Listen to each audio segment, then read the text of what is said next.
Thinking about replacing or repairing your deck? The Handyman Pros have a general discussion about replacement and repairing of your deck. Welcome to the Handyman Pros radio show. Home improvement and maintenance tips from the pros. Thanks for listening to another edition of the Handyman Pros radio show, where our goal is to help save you time, money, and mostly aggravation. This edition is entitled, On the Deck, Concerns About Your Deck. To help me explain, I'm here with my ever-cheerful co-host and old buddy, John. John, what has been going on this week? Have you been doing any decking projects?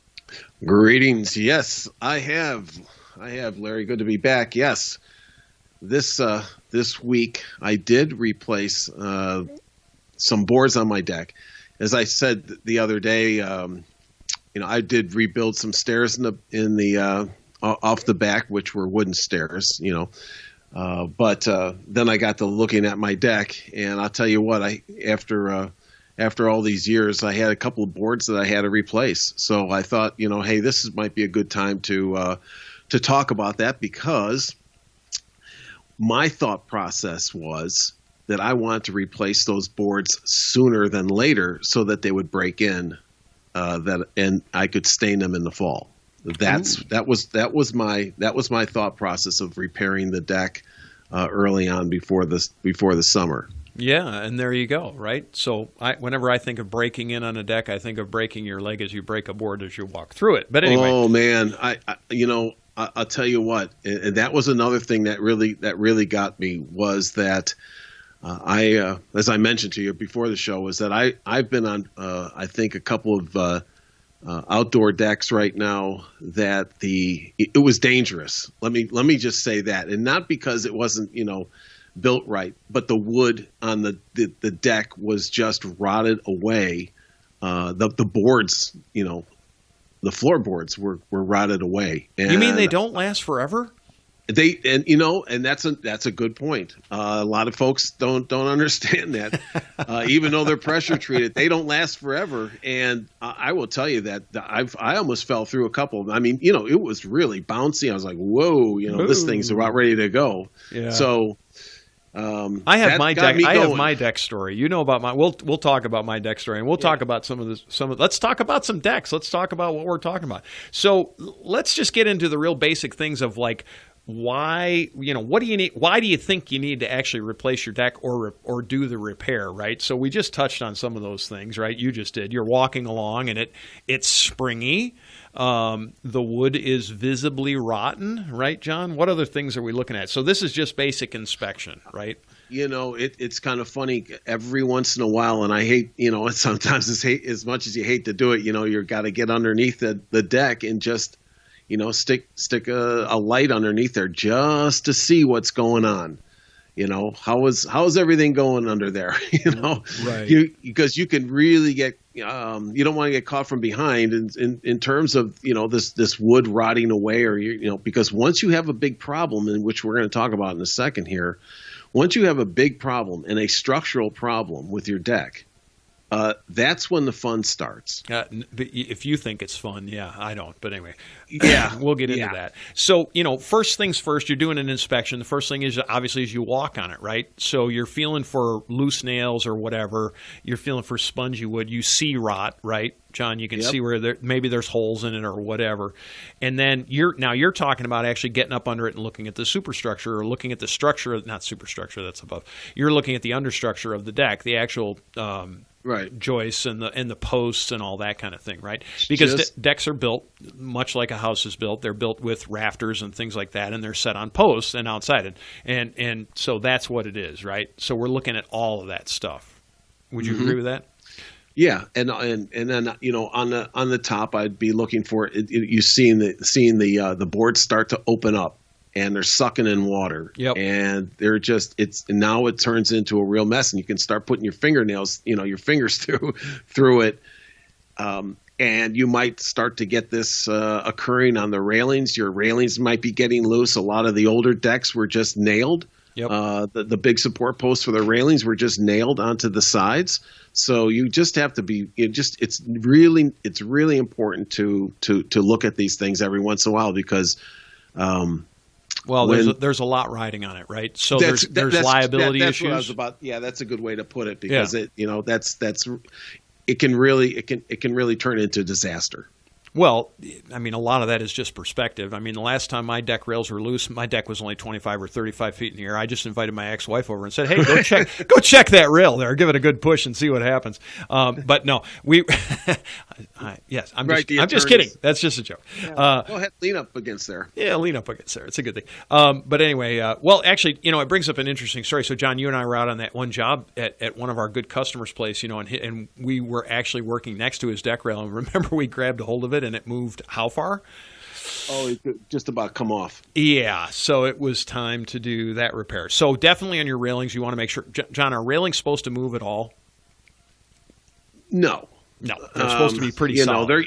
You're always going to be able to move them, but you'll know when they start to really sway. You've got an issue. Yeah, it shouldn't be more than about a half an inch, I would say. If you're really strong, you can move it about a half an inch if you're really strong. Past that, you've got issues. So, all right, so that's the inspection side. So you figured out you got some issues. We're alluding to some things, right? So I'm going to tell my story. Yep. So I was actually at my house. I had a big deck out in back of my house, and it overlooks the lake. Not that I'm not saying how wonderful that is, but I wanted to add a little section, and we were going to put a hot tub on it. And I was going to I over-engineered the living daylights out of it. Basically, you could drive a tandem dump truck loaded onto my deck. That's how well I engineered it. Put footers in the ground, the whole deal. I did not pick a permit on this particular job because I was kind of like, it's a little 10 by 10 section, and it was literally 2 feet off the ground, right? Yep. It was 2 feet off the ground. I'm thinking, this isn't going to be an issue, it's just not going to be an issue. Famous last words, right? So the inspector is driving by my house, going up to look at a new construction that's up there, stops in, slaps a cease and desist order on my thing. So on my house, right? Cease and desist, stop building. You need a permit, you need this, you need that. So I call up the place, getting the permit isn't the big deal, but they're like, "Oh, you want to do that? You're going to need to have this structurally engineered." So I get the engineer out here, I actually pay for an engineer to come out, and he looks at it, he goes, "Oh, this is super strong." He goes, "But it won't pass." And I'm like, "What do you mean?" He's like, he goes, "I don't have any worries about this at all." He says, "But the inspector's not going to pass you." And oh, by the way, here was the killer. "Oh, by the way, you're attaching this to your old deck. Now you have to bring the whole deck up to code." And I looked at him and I said, "What?" This was my 10 by 10 turned into about, I can't remember exactly how big it was. It's about 70 feet long, I guess. Yeah, right. So we went from what was going to be a nice little homeowner project, even though I'm the handyman, but from the homeowner's project to a rather major project. And in fact, we got a quote, and it went from, my initial quote was about $1,500 for me to build this deck to $33,000 to get my deck up to code. So so this is a case in point how far you go in what you do to your existing deck. Right. Exactly. Yeah, exactly. So so I did some research when I got into that whole mess, and then I started asking people. So I've got two stories. Number one is the big thing is that decks today, at least now, this is all based on your local municipalities will give you your building home inspection section of your local government will give you. But here where I live, they want you up to the 2015 International Residential Code for deck building. And to be honest, when you read that code, and it's out there, it's on the internet, go search it. That code is to put a deck up is more stringent than what it takes to put the foundation in for your house if you're going to do it letter of the law. Swear to God, it is absolutely insane. So I got in. So I'm a root cause guy, right? And you're a root cause guy. So why did that happen? Well, as you do the research, it's because of the numbers of deaths and injuries from poor deck building around the country. And John, we live here in Atlanta, right? Have there ever been any deck collapses here? Yeah, we had. I just remember when I first moved up to North Atlanta here that there was a neighborhood that one deck. It was a very nice neighborhood, by the way, at the time. Very expensive neighborhood. But one deck after another collapsed. I mean, it was crazy. It was on like the news all the time. Yeah, it was really all the time. And if you now here, to cut the short, get to the end of the story here, but now you Google death and injury from deck collapse. I think the first 2 or 3 pages comes up on Google are all law firms. Yes, because it's so prevalent. Yeah. It's so prevalent. I'm looking at it right now, and that's what happened, and that's why Georgia wound up and I think embraced a very stringent code for decking, and I'll bet most states are probably going to that as well. Yeah, almost everybody is at least to the 2012 standard, the yes. International Residential Code standard, which is pretty stringent, and it's all because of really poor building practices in the past. And you can tell, you go out and you look at your deck, and if you've got, like, for example, if they took a 1x1 and that's what supports your joists, and you'll understand what I mean. But if you go out to your header boards, the boards that are up that are out on the posts, and they've got a 1x1 up under there, you've got to watch for that. What I'm actually doing a repair on the deck right now where that board has started to pull apart, and there's about a 1/2 inch gap between the joists, and it's sitting basically out on the end of that 1x1, and we're just putting a whole support beam up underneath that thing and actually putting metal posts up under it so they'll never have this problem again. And Larry's over engineering it, so it's going to probably be able to hold I can tell you it's 5 posts at 9,000 pounds a piece, so it's 45,000 pounds capacity, which is pretty good on this deck. Mm-hmm. It's 4 feet apart, so they've got a lot. They'll have a lot of extra capacity. But our point is that this comes out, and don't just think, folks. Depending on your municipality, depending on where you are, don't just think you're going to go out and build a deck, because it's just not so. I mean, a lot of people do it. We understand that, but the local municipalities are, at least in Atlanta, I'm going to be careful because I'm not sure where else in other parts of the world, but here in Atlanta, they are gunning for you. They want their revenue and they want this stuff built because they do not want any more of these reports. And as John said, this was a real concern. There's a page that you can Google, and there have been deck collapses in every state and every municipality in the United States. It is in the thousands and thousands of numbers, and there are thousands of deaths, literally, and probably tens of thousands of injuries. So with that said, I don't want to belabor it anymore, but don't just think you're going to go out and do this stuff. Now, here locally, at least in my municipality, in my county, there are regulations on what constitutes a repair, right, John? And you live in a different county with a different municipality, and you and I actually have little different municipal codes, right, as far as what constitutes a repair versus a replacement. But we wanted to just tell you to be aware, go out and actually look at your local ordinances and see what does constitute, because most of this repair is not really all that difficult if it's truly a repair. Would you agree with that, John? Oh, yeah, no, absolutely. Absolutely. We'll talk about that in a few minutes here, but that's a good point, is to look and review the codes where you live. Right. Because in your example, it only takes an inspector to come by, or somebody that says, "Hey, man, the guy's rebuilding a deck over here. What's going on?" And the next thing you're caught from behind on this thing. So and the inspector told me, he said the number one source of complaints is your neighbors. They will report you in a heartbeat if you're doing major construction. So another reason to be on good terms with your neighbors, right, John? Right. So, so does that mean you got to go build their decks? Well, in our case, because we're the handyman, yes, that probably means we've got to help them with some of their repairs. But anyway, so repairs, right? So let's just talk about your repair, because you're the one that's most recent on it. So you just did some deck board replacement, right? Is that true? Yeah. Like I said, I try to take care of that out there, but it's inevitable. These things are going to rot away, and I try to fix it and stave it off. And I said, no, just go down and buy some new, what's known as 5/4 boards, and that's the common material that's used. And so, I just a quick question. Yeah, go ahead. Mm-hmm. Why is it called a 5/4 board? Yeah, it's because it's got a 5 and then it's got a 4 on it.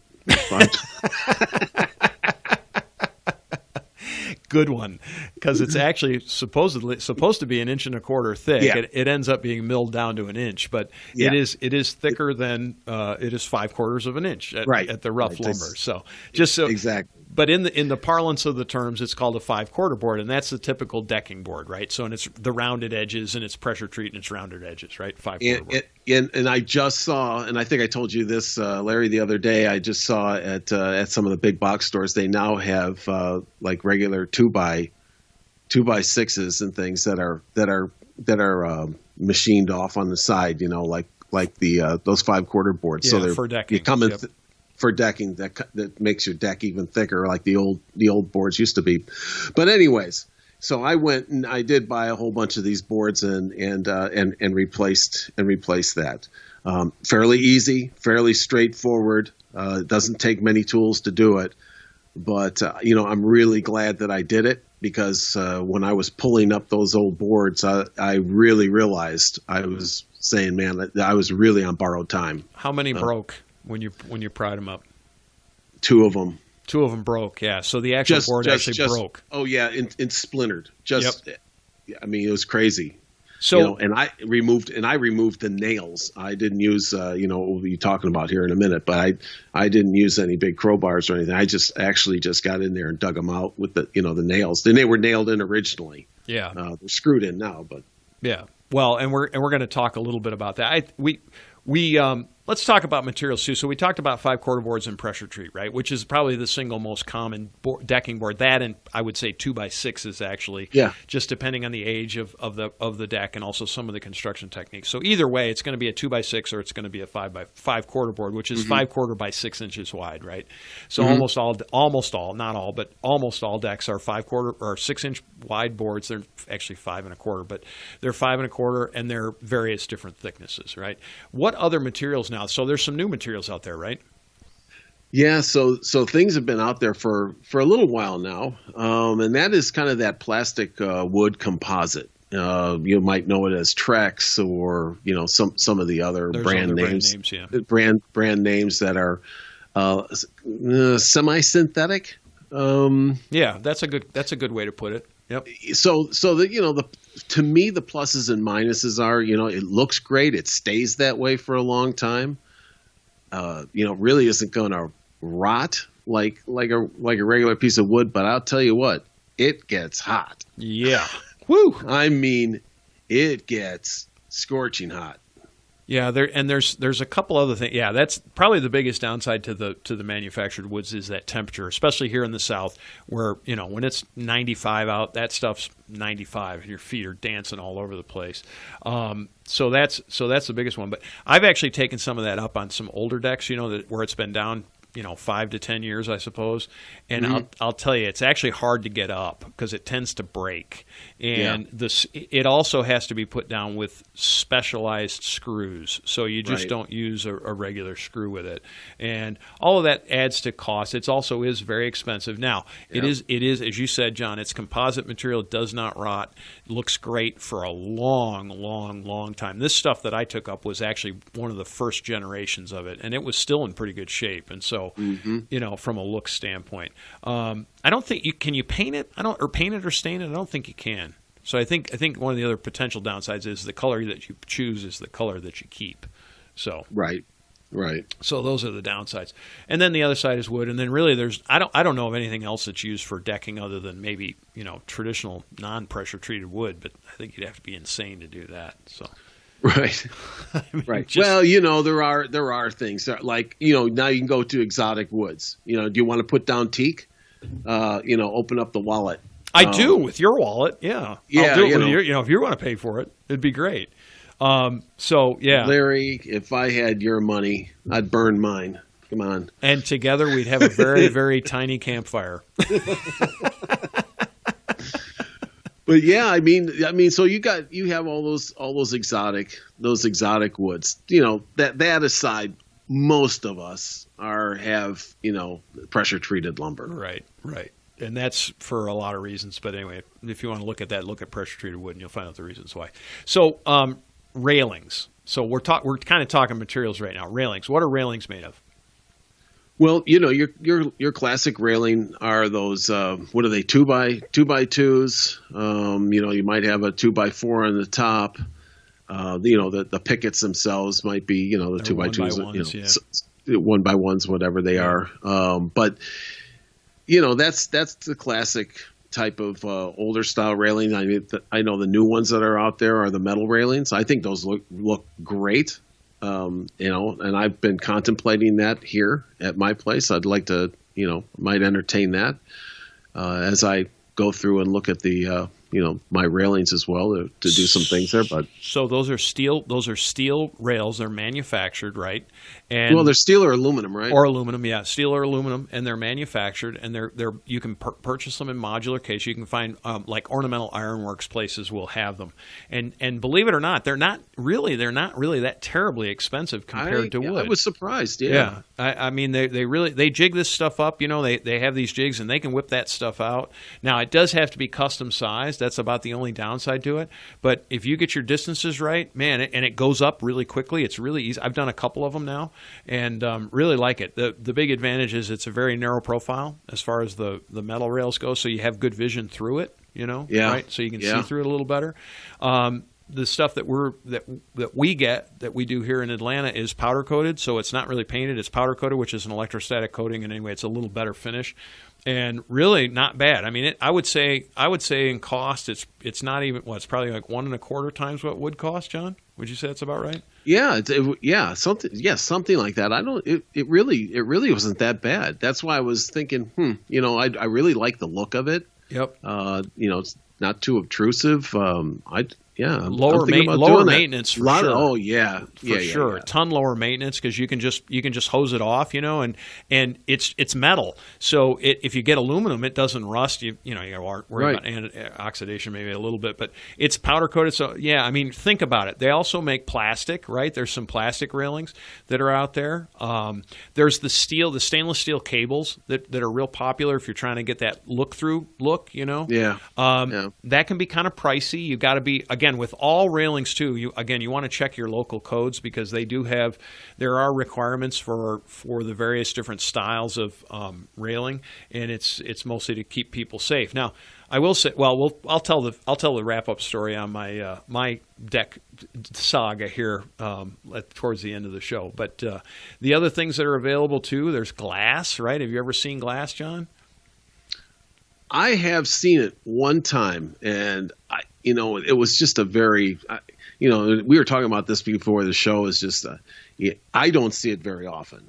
No, It's super expensive. Number one. Yeah, and I was looking it up, and it was. I think I was coming up with $40 a linear foot. So think about think about how expensive that is. But it's a great if you have a view, if you have something that you really want to see, it's fantastic. Of course, my thing is I don't like to clean glass, so I'm not getting any more glass than what I have. That's my personal opinion. But anyway, so there's glass. When you brought that point up, I was like, yeah, that killed it right there for me because no, I'm done. No, I don't even clean my windows. I got other windows to clean besides putting things like that. Yeah, forget it. But they are out there, and all of these things are, you can see these things on Pinterest and stuff like that. There's all kinds of places to go check. I don't know of anything else that they're using for deck railing, but I mean, I've seen some other more, kind of, we'll call them customized, unique things, which are adaptations of other things. But we're not going to get into all that stuff. Mm-hmm. You can go on and on and on with that stuff. Materials. So let's talk a little bit about posts, right? So there's a bunch of different ways to do posts, and again, you got to get back in and look at your regulations. There's technically by regulation, there's no more burying posts in concrete. There's really no more 4x4 posts at all if you're going to be to current deck regulations. So it's all 6x6 stuff. If you're using wood, it's going to be 6x6, and it's going to be attached to a concrete footer with a metal hanger, holder, whatever you want to call it. So be aware of that. Again, if you're going to code, you've got to be aware of those things. I'm a real big, strong believer anymore in doing metal posts because now it's not something you can build on the job site, but you can pour your concrete in and you can actually get your metal rails cut or manufactured to the right length, and you put steel in. Steel with powder coating. especially for a tall deck. If I'm even contemplating anything over 8 feet, it's going to be on a metal rail. Personally, that's my personal thing. No twist, no wood warp. I know it's going to be super strong. That's just me. And I know it effectively is about as cost effective. It just takes longer. And that's my opinion. Well, and I think you just hit on something. If you're building things like this, you got to be thinking ahead. What's this thing going to look like? How's it going to act? How's it going to perform in 10 years? Right. 12 years? And I think if I remember right, I think I was looking at your neighbor's, the outdoor deck, and it was like all twisted. Yeah. If I remember right. Yep. And that was that's a huge mess. Yeah, because so it's a long story, but it's even hard to demo, right? Because you just don't cut it off the house and drop it. I mean, you can, but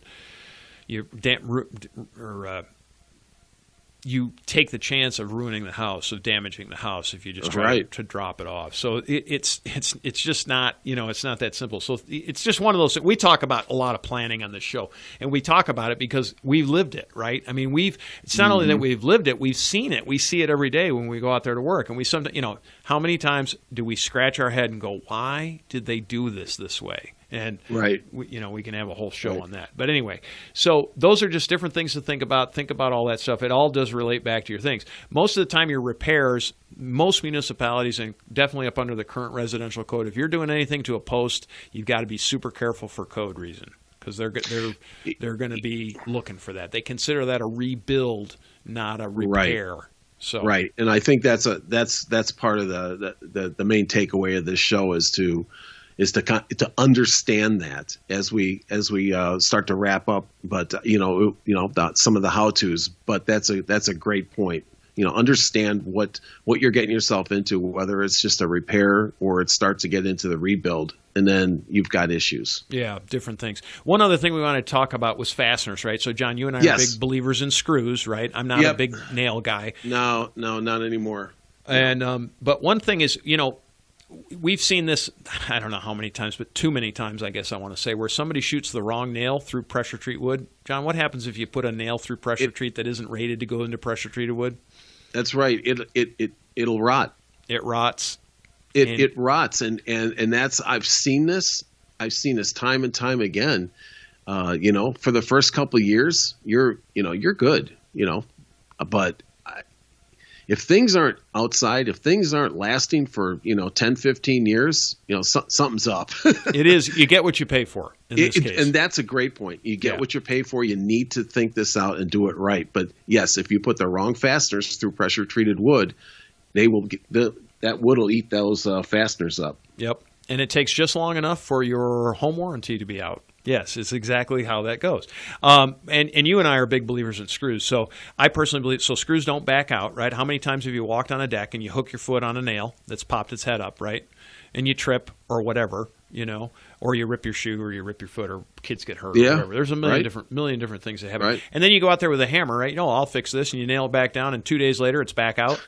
Yeah. Right. Yeah. Been there, done that. Like about a dozen times. And you need to have special fasteners really for that wood too. So special screws for that wood. Deck screws. They're actually called. You need deck to screws. get deck screws. So just make sure that if you're going to start to replace your boards, get the right fasteners. Yeah, I would tell you one of the easiest repairs you can do is actually get some deck screws and go re-screw your deck down. If you've got nails, you can either pull the nails or you can just leave them in, but screw your deck down and just tighten everything up. It's amazing what it'll do, right? Yeah. I mean, it's amazing what it does. So those are, I think that's it for materials, right? I think that's all we're thinking about, and let's do some real how-tos, right? So John, I have that cool tool, right? What's my tool? It's the deck wrecker. The deck wrecker. Yeah. So let me intro that thing. Now that you've kind of now that everybody's kind of understand where your limitations are, what you can and cannot, can't do, those kind of things. Let's talk about it. So the deck wrecker is really a huge bar, a huge. It's a big crowbar, basically, like a 48-inch crowbar. So if you're going to remove a whole bunch of boards, not just replace one or two, this thing, you can tell the story, Larry. But I just looked at one myself. Oh yeah. Yeah, I know exactly what that thing is. $50 to $100 will get you something that A, it'll save your back. B, it'll get all the boards off, and then it pulls screws. It won't really pull screws. It pulls the board off the screw.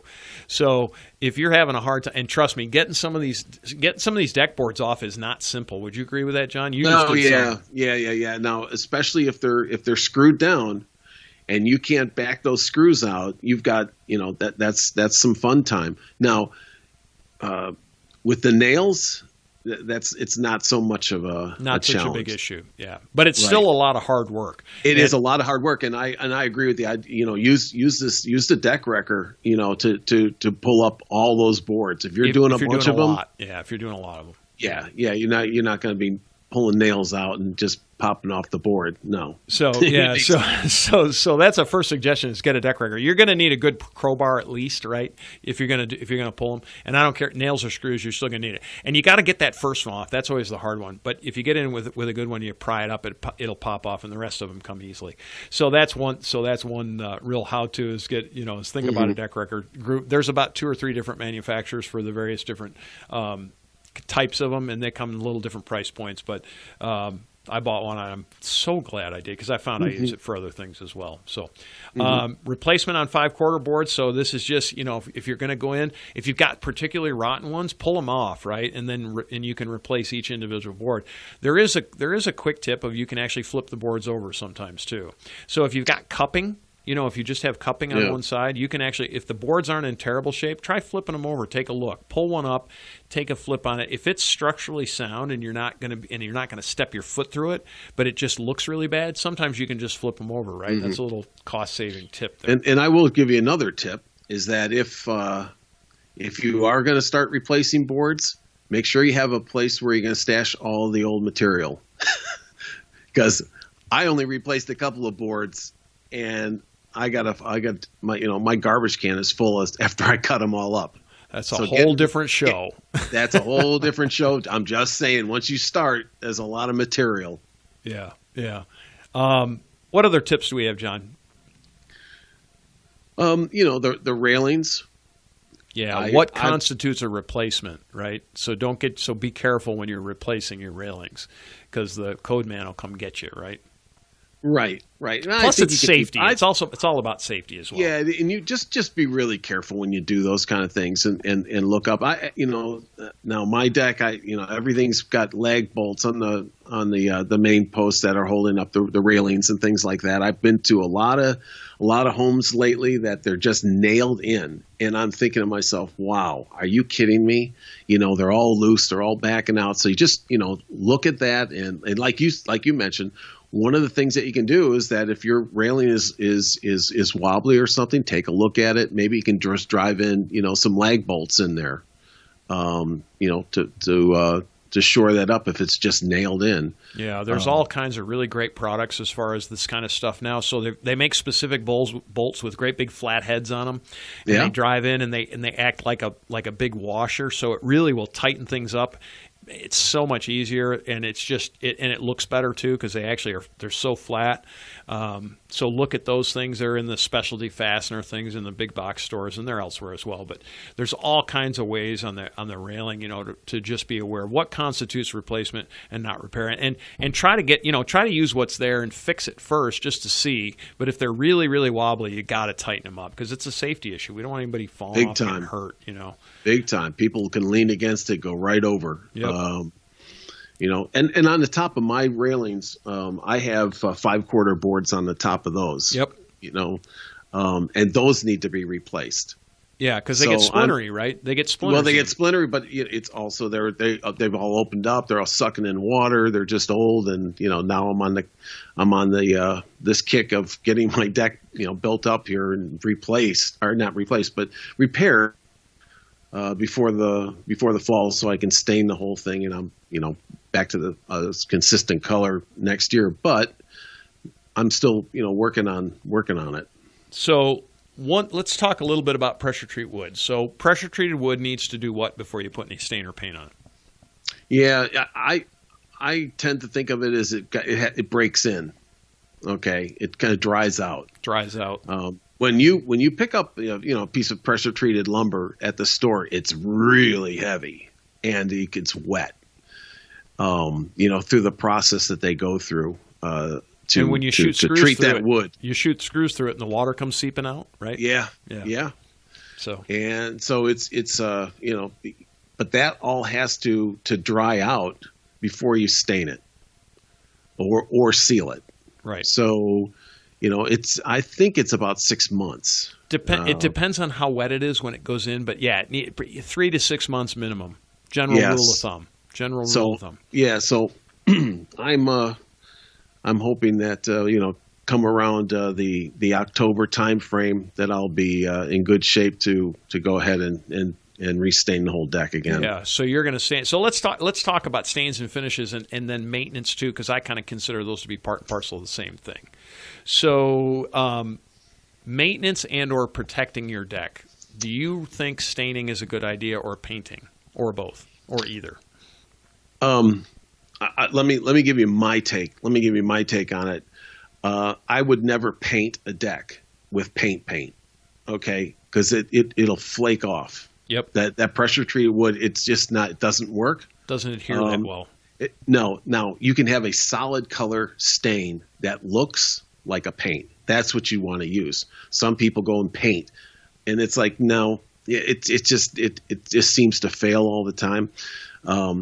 I started out when all the wood on the deck was brand new and looked great, the grain and everything. I started out with a translucent stain, it looked great. And then after a while it starts to, it just breaks in. Pretty soon, now I've got a solid stain on the whole thing. But I try to keep up with it like maybe 2 or 3 years to put a coat of stain on it. And like I was mentioning earlier before the show, the deck is close to 27, 28 years old, and I'm just now replacing a few boards. Yeah, I've got a couple others, so it's a pretty good track record so far. Yeah, and I would say that's the difference, right? So you get out there and it falls under maintenance in my opinion, but you can't ignore it, right? You have to not stay after it, but every so often you have to put more stain on it. It's going to protect. It really does pay for itself in the long run if you protect it on a regular basis, because you put that stuff on there. It's UV protection. It's everything. And actually, John, I've been on your deck. The wood is actually it doesn't even look that old. Now I've been on other decks where people have ignored it, and it's like this. It's awful. It's all the cracks and things are so wide that you can put pennies in them on edge. Yeah. And that's just. Invest the money to take care of it if you can, if you want. And they actually even make products to fix decks like I was just describing. But gosh, it's just all you have to do is put stain on every so often, and you don't have to worry about it anymore. Exactly, and you just need to stay. You just need to stay after it. Honestly, you need to stay after it. So what we've talked about here was the inspection of it. Changing some of these boards, doing some of these things, but keep that thing protected, because it's sitting out there in the hot sun, face up, to the sun, to the rain, to the snow, to everything else. So you got to when you're thinking about that, I just be cognizant. That's why I've been on people's outdoor decks and things that are maybe 7 years old that are a wreck. I mean, honestly, they're a wreck. They're a mess. And they just never really took care of them. And it doesn't take very long. I know we're talking about pressure treated lumber, but it doesn't take very long before some of this stuff can fail. Yeah. So, yep. There's all kinds of great finishes out there and protection for these things. It's not hard to put on. Once you get all your railings done, I probably do my railings once every 5 years, but I do the flooring of the deck like every couple of years. Yeah, and it's very easy, very simple. All right. Anything else, Sean? No, I think that's just an overview of taking care of outdoor living space like a deck, and kind of what you need to be cognizant of, and get your resources lined up to understand what you can and can't do. So I'm going to wrap up my deck story. So here's the long and the short of it. So I'm reading the codes because I had nothing better to do. And I said to myself, so my deck is over just a slight drop off. It drops off about, at the highest point, it was less than 4 feet. And at the lowest point, it was about a foot, right? So I said to myself, I wonder what it would take to put a retaining wall up in here. And my wife also did not want a railing on there. So we were reading the codes on retaining walls. And in my county, you can build a retaining wall of 5 feet or less, and you don't need a permit, and you don't need a rail on it. Go figure. I needed a rail on my deck, but I don't need a rail on my retaining wall. So Larry took out his deck and put a retaining wall in. It ended up being about 70 feet long and put pavers down. And it actually, because I did the labor, it didn't cost me too much more than, it didn't cost me any more. It actually cost me about a third of the cost of the deck. But I put up a nice concrete retaining wall, or not concrete block retaining wall, the big concrete blocks, Belgard product. And anyway, I backfilled it all with dirt. I put 155,000 pounds of dirt into that bad boy, or product, I should say, dirt between dirt and rock. And now I have a nice concrete patio where I didn't have to have a deck. And my anticipated life is about 3 times what wood is, and no permit and no rail. So what do you think about that one, John? Yeah, that was one way to skin that cat, I'll tell you that. Because when you told me that, you had to take that whole deck down, I was thinking to myself, oh, man, you got yourself into a cul-de-sac there. Yeah, that was a Pandora's box when I opened it up. And once I started taking the decking off, I realized how really bad the deck was. So it was like, time to go. Time to go. So anyway. All right. Well, that's the end of that. Questions, comments, and concerns, please send us an email, questions@handymanprosradioshow.com. It's on our website. On our website, too, up on the right-hand corner, you can leave us a voice message. So if you'd like to, yell at us, tell us whatever. Tell us the questions, the comments, anything you'd like, please go up there, click on the button. It'll take you over to a link. You can leave a voice message. Or you can join our Facebook group at Handyman Pros and leave a comment. So, John, I was out on the deck the other day, and I had literally, I'm standing there in the deck, and sure enough, I look up in the sky, and what is there? The spaceship. I had to run up and get the tools because that bad boy landed, and what did I do? I called you up, we took that thing apart, and now we're selling the parts. So if you need parts for a spaceship, John's your guy. There you go. Ladies and gentlemen, if you've enjoyed this podcast and have derived some value from it, here's 4 things you can do. 1, tell your friends about this podcast. 2, hit subscribe on your podcast player. While you're there, leave us a review. 3, subscribe to our newsletter by going to handymanprosradioshow.com and click on the subscribe button. We'll inform you of upcoming events, shows, and give you actionable tips for maintaining your home and property.